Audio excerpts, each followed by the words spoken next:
அன்பிற்கினிய சகோதர சகோதரிகள் என அனைவர் மீதும் ஏக இறைவனுடைய அமைதியும் கருணையும் உண்டாகட்டுமாக என்கிற பிரார்த்தனைகளோடு மத்திய கிழக்கிலே ஈரானுக்கும் அமெரிக்காவுக்கும் இடையிலான ஒரு யுத்தம் தொடர்ந்து நடைபெற்று வருகிறது.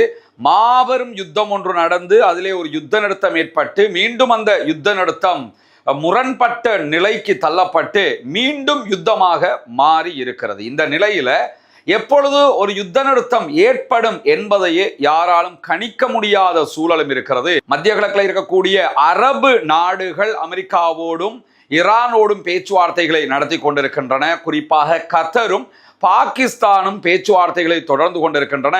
ஏதோ ஒரு வகையில் சமாதானத்தை கொண்டு வர வேண்டும் என்பதுதான் அவர்களுடைய நோக்கமாக இருக்கிறது. ஆனாலும் ஒரு 60 நாட்களுக்கு செய்து கொள்ளப்பட்ட ஒரு ஒப்பந்தத்தையே இரு நாடுகளும் தற்போது யுத்தமாக மாறி நிற்கக்கூடிய நிலைக்கு தள்ளப்பட்டிருக்கிறது என்று சொன்னால் எப்படி நிரந்தர யுத்த நிறுத்தம் ஒன்று இங்கு ஏற்படும் என்கிற கேள்விகளும் தற்போது எழுந்து வருகிறது. இந்த நிலையில தான் நேற்று இரவு ஈரான் மீது அமெரிக்கா தாக்குதல்களை நடத்தி இருந்தது.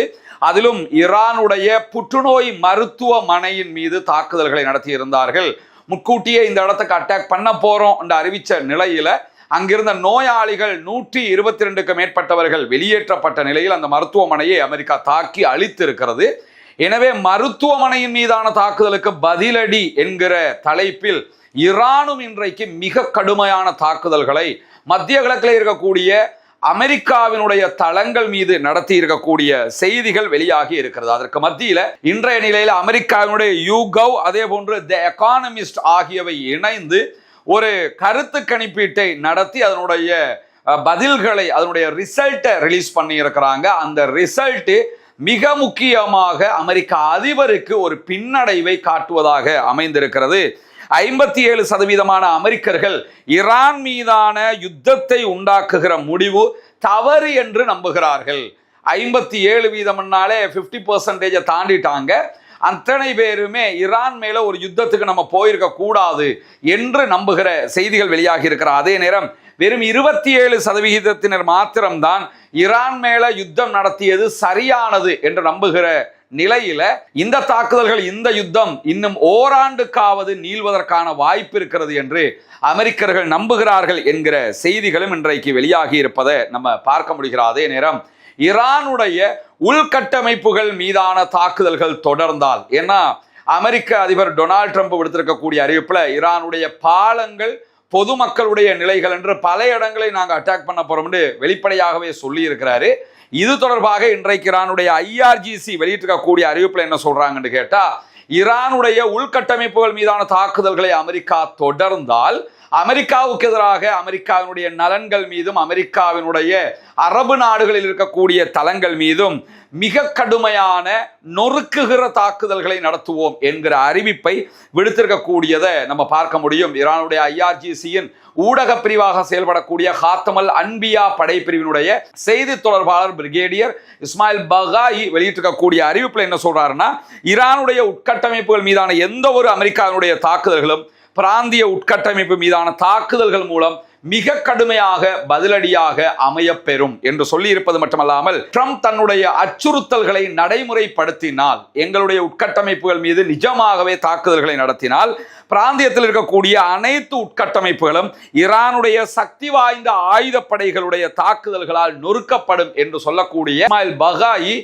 ஏற்கனவே அவை இருந்த மாதிரி இல்லாத நிலைக்கு நாங்கள் அளிப்போம், இருந்த தடயமே இருக்காது, அந்த அளவு மிக கடுமையான அழிவு ஒன்றை நாங்கள் உண்டாக்குவோம் என்று சொல்லிட்டு எந்த சூழ்நிலையிலையும் எந்த வகையிலையும் ஒரு வெளிநாட்டு அதே போன்று பிராந்தியத்துக்கு அப்பாற்பட்ட நாடாக இருக்கக்கூடிய அமெரிக்காவுக்கு ஹொர்முஸை கட்டுப்படுத்துகிற தலையிடுகிற உரிமையை நாங்கள் வழங்குவதற்கு அனுமதிக்க மாட்டோம். இது ஈரானுடைய வெல்ல முடியாத சிவப்பு கோடு, இது ஜெயிக்க முடியாத ரெட் லைனாக மாறி இருக்கிறது என்று சொல்லி இருக்கிறார் இஸ்மாயில் பகாயி, IRGCயினுடைய ஊடக பேச்சாளர். இந்த இடத்துல ஒன்றை கவனிச்சுக்கங்க. இந்த யுத்தத்தினுடைய பேசிக் என்னன்னா, ஈரானுக்குள்ள அணு ஆயுதம் தயாரிக்க போறாங்க, அதை நாங்க தடுத்து நிறுத்த போறோம். இன்றுதான் உள்ள போனாங்க. ஈரானுடைய ஏவுகணைகள் எல்லாம் இல்லாமலாக்க போறோம், ஈரானுடைய ஆட்சியை அழிக்க போறோம், இப்படித்தானே உள்ள போனாங்க. ஆனா இப்ப உண்மையிலே யுத்தம் எதுக்கு நடக்குது? டோட்டல் அமெரிக்காவினுடைய தீர்மானங்களையே டைவர்ட் பண்ணி வச்சிருக்கிறாங்க ஈரானியர்கள் என்பதை மிக துல்லியமாக நாம் புரிந்து கொள்ள வேண்டும். ஹொர்முஸை ஈரான் கட்டுப்படுத்துமா அமெரிக்கா கட்டுப்படுத்துமா என்று வந்து நிக்குதுன்னா, இப்ப ஈரான் ஆட்சி அளிக்கிறது, ஈரான் அணு ஆயுதம் செய்யறதை தடுக்கிறது, ஈரானுடைய ஏவுகணை பலத்தை இல்லாமல் ஆக்குறது, அதெல்லாம் கான்செப்டே கிடையாது. இப்ப எது கான்செப்டாக இருக்குதுன்னு கேட்டா, ஹொர்முஸ் நீர்நிலை வந்து ஈரானுக்கு சொந்தமா அல்லது அமெரிக்கா கட்டுப்படுத்துமா? மொத்த யுத்தத்தையே கொண்டு வந்து தனக்கு ஏற்ற விதத்துல டைவர்ட் பண்ணி கொண்டு வந்து நிறுத்திட்டாங்க ஈரானியர்கள் என்பது அமெரிக்காவுக்கு மிகப்பெரிய பின்னடைவாக இருக்கக்கூடிய நிலையில தான் இன்றைய நாள் பஹ்ரைன், குவைத், ஜோர்டான் ஆகிய நாடுகள் மீது மிக கடுமையான பதிலடி தாக்குதல்களை நடத்தி இருக்கிறது ஈரான். இந்த தாக்குதல்கள் எல்லாமே அமெரிக்காவினுடைய தளங்களை நோக்கித்தான் இந்த அரபு நாடுகளுக்கு நடத்தப்பட்டிருக்கிறது. பஹ்ரைனில் இருக்கக்கூடிய ஷேக் ஈசா விமானப்படை தளத்தின் மீது ஆளில்லா விமான தாக்குதல்கள் நடத்தியதாக ஈரானுடைய ராணுவம் அறிவித்திருக்கிறது. IRGC கிடையாது. ஒன்ன கவனிச்சுக்கிறங்க. இப்ப நடக்கக்கூடிய இந்த வார்ல தான் முதல் தடவையாக ஈரானுடைய ராணுவம் பங்கெடுக்கிறது. ஈரானுக்கு ராணுவம் தனியாக இருக்கிறாங்க, IRGC படைப்பிரிவுகள் தனியாக இருக்கு. அந்த IRGC கண்ட்ரோல் பண்றது முஜ்தபா காமனி, அதாவது ஈரானுடைய ஆன்மீக தலைவர் தான் கண்ட்ரோல் பண்ணுவாரு. வேற யாருக்குமே அவங்க கண்ட்ரோல் ஆக மாட்டாங்க. அதான் அதுல ஒரு ரூலே. ஜனாதிபதியை சொன்னாலும் கேட்க மாட்டாங்க, முஜ்தபா காமனி சொன்னா கேட்டுக்கிறவாங்க. அந்த IRGC தான் அமெரிக்காவோட இவ்வளவு யுத்தங்களையும் பண்ணியது. இப்ப முதல் தடவையாக ஈரானுடைய ராணுவமும் தாக்குதல்களுக்குள் நுழைந்திருக்கிறது. அந்த அடிப்படையில் பஹ்ரைன் மீது ஆளில்லா விமான தாக்குதல்களை ஈரானுடைய ராணுவம் நடத்தி இருக்கிற அதே நேரம் அமெரிக்காவினுடைய படைகளால் பயன்படுத்தப்படுகிற சூப்பர் ஹேக் ரேடார்கள் மீது இன்றைக்கு தாக்குதல்களை நடத்தி இருக்கிறது ஈரானுடைய ராணுவம்.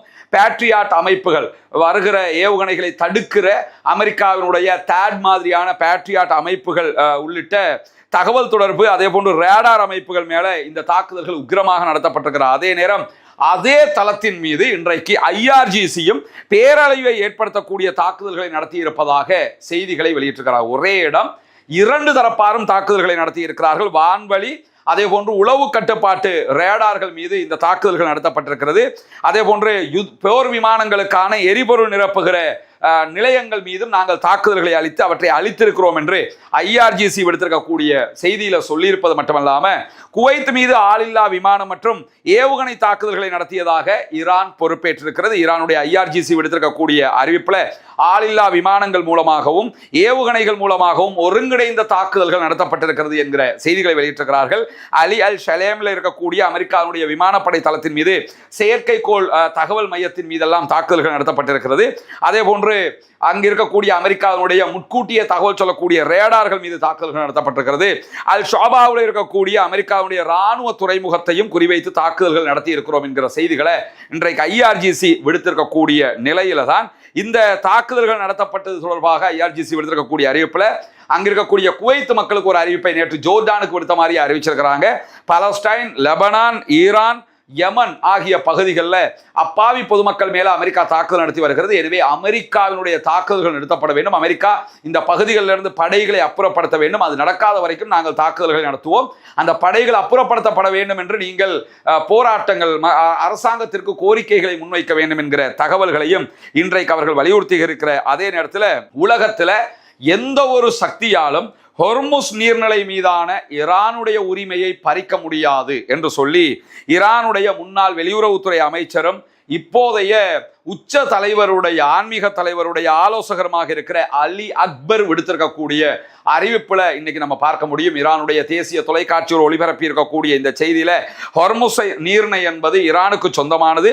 உலகத்தில் எந்த சக்தியாலும் ஹொர்முஸ் நீர்நிலையை ஈரானிடமிருந்து, ஈரானுடைய உரிமையிலிருந்து பறிக்க முடியாது என்று சொல்லக்கூடிய உச்ச தலைவருடைய ஆலோசகர் 40 நாள் யுத்தத்தினால் ஒரு மதிப்புமிக்க சாதனையாக ஈரான் ஹொர்முஸ் நீர்நிலை எங்களுக்கு சொந்தம் என்று ஆக்கி இருக்கிறது அப்படின்னு இருக்காரு. இதுதான் இந்த யுத்தத்தில் ஏற்பட்ட விளைவு. ஈரான் இருக்கிற அணு ஆயுத கதையை அழிக்கவும் இல்லை, ஈரானுடைய ஏவுகணை பலத்தை அழிக்க முடியாமல் போயிடுச்சு, ஈரானுடைய ஆட்சியை கவிழ்க்க முடியாமல் போயிடுச்சு.